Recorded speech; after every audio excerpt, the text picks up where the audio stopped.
Terima kasih Anda masih bersama kami di Debat Publik Pilgub Jatim 2024 ke-1. Dan kali ini kita akan memasuki sesi debat antar calon gubernur.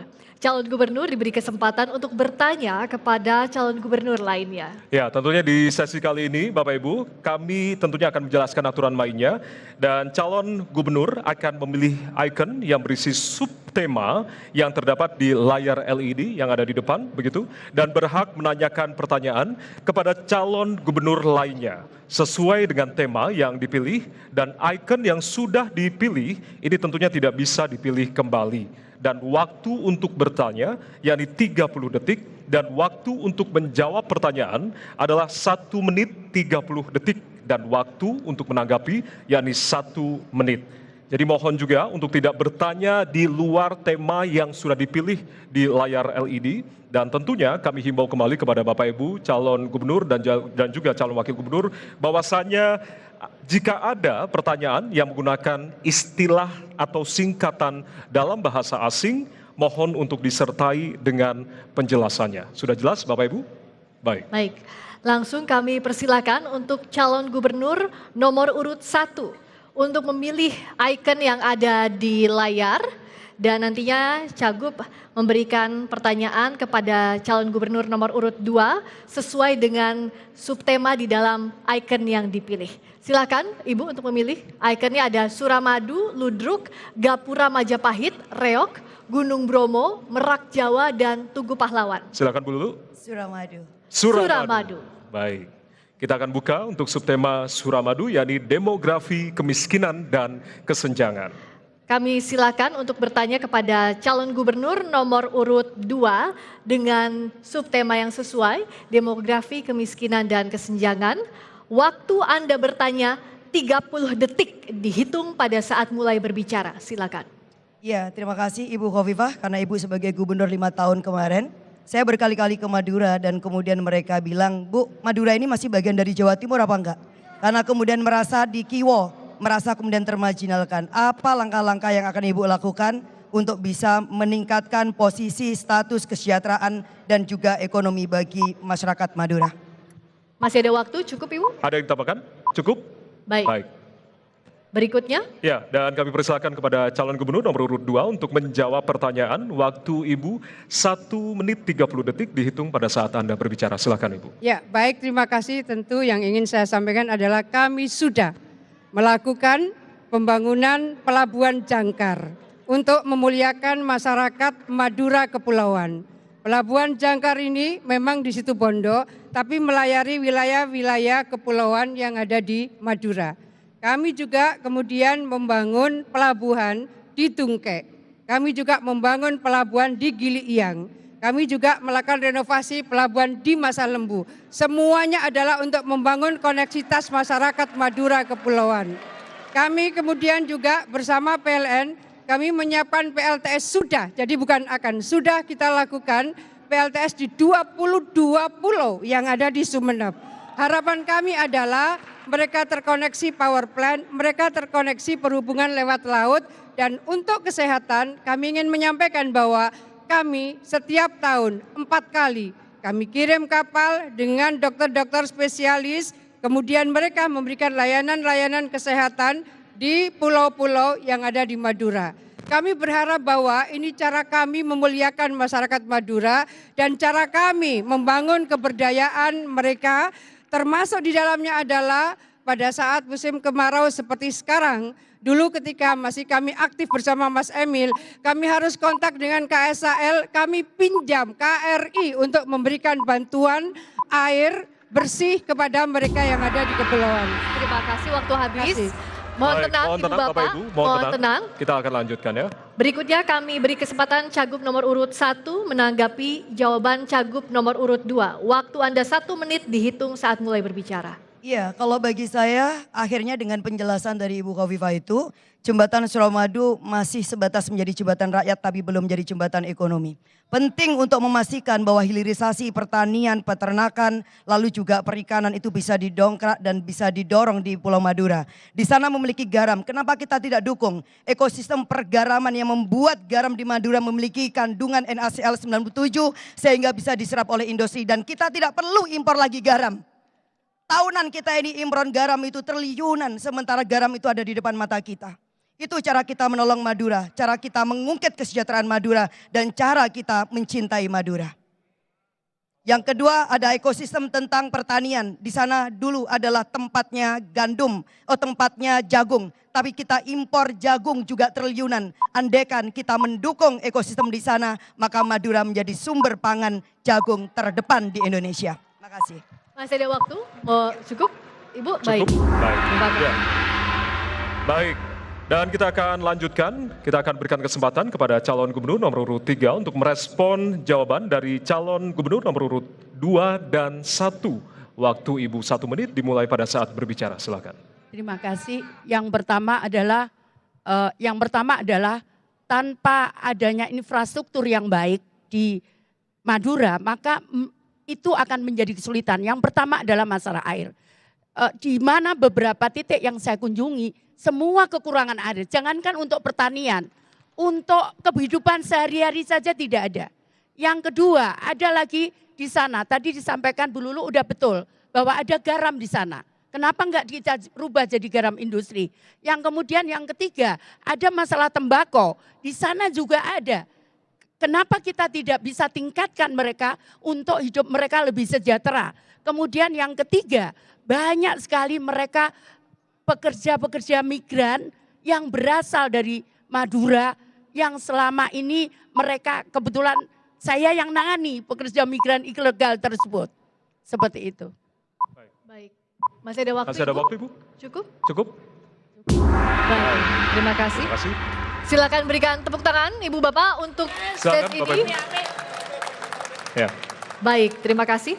Berikutnya kami persilakan untuk calon gubernur nomor urut 2 yang memilih ikon pertanyaan yang ada di LED dan Cagup akan memberikan pertanyaan kepada Cagup nomor urut 3.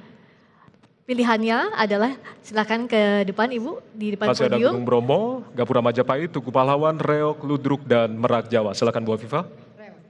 Reok Ponorogo. Baik, kita akan buka untuk subtema kesehatan. Baik, silakan bertanya kepada calon wakil gubernur nomor urut 3. Waktu bertanya 30 detik dihitung pada saat Baik. Ibu mulai berbicara. Silakan. Kepada paslon nomor urut 3 kami mohon bisa memberikan pendapat bagaimana sebetulnya 93% kabupaten kota di Jawa Timur ini sudah universal health coverage. Tetapi bahwa tetap terjadi penumpukan dalam penggunaan alkes dan rumah sakit tertentu karena reimburse dari BPJS itu tidak semuanya sama dengan biaya operasional cost-nya. Mohon pendapatnya. Terima kasih. Baik, sebentar Ibu, mohon. Sebentar Bu Risma, ya. Dan kami persilakan kepada calon gubernur Mohon nomor tenang dulu urut Ibu Bapak, 3. mohon tenang. Mohon tenang Ibu Bapak, baik. Terima kasih. Baik, kami persilakan kepada calon gubernur nomor urut 3 untuk menjawab pertanyaan. Waktu Anda 1,5 menit dimulai pada saat Anda berbicara. Silakan Bu Risma. Jadi bagi saya kesehatan gratis untuk masyarakat Jawa Timur itu memungkinkan. Sudah saya hitung bahwa kebutuhan kekurangan yang UHC itu kurang lebih 790 miliar. Itu ada anggarannya di Provinsi Jawa Timur. Yang kedua adalah bagaimana pemerataan ini. Karena selama ini rumah sakit harus ke Surabaya semua. Bagaimana dengan masyarakat di kepulauan-kepulauan di Gresik, kemudian di Sumeneb. Terlalu jauh mereka kalau berobat di Surabaya, terutama untuk yang penyakit-penyakit berat seperti jantung, kemudian otak, kemudian ginjal, dan kemudian juga stroke. Nah karena itu kita akan menciptakan di 5 Bakorwil itu adalah rumah sakit setara dengan rumah sakit Dr. Stomo. Dengan memfasilitasi dokter beredar ke seluruh wilayah 5 Bakorwil itu serta memberikan beasiswa untuk para dokter dan peralatan untuk di 5 Bakorwil itu. Seperti itu. Masih ada waktu, Ibu? Baik, cukup. Sudah cukup, Ibu? Baik. Berikutnya, mohon tenang, Ibu Bapak, mohon tenang terlebih dahulu. Kita akan lanjutkan ya Bapak Ibu ya. Baik, terima kasih. Jadi kita akan menyiapkan Baik, mohon maaf Ibu, tadi kita sudah berikan kesempatan. Untuk Baik, bertanya, ya. tapi Ibu sudah mengatakan cukup, terima kasih. Berikutnya, kami persilakan kepada calon gubernur nomor urut 2 menanggapi jawaban dari calon gubernur nomor urut 3, waktu 1 menit dihitung pada saat berbicara, silakan. Baik, terima kasih. Jadi universal health coverage ini sesungguhnya reimburse-nya oleh BPJS Kesehatan itu banyak yang di bawah operational cost.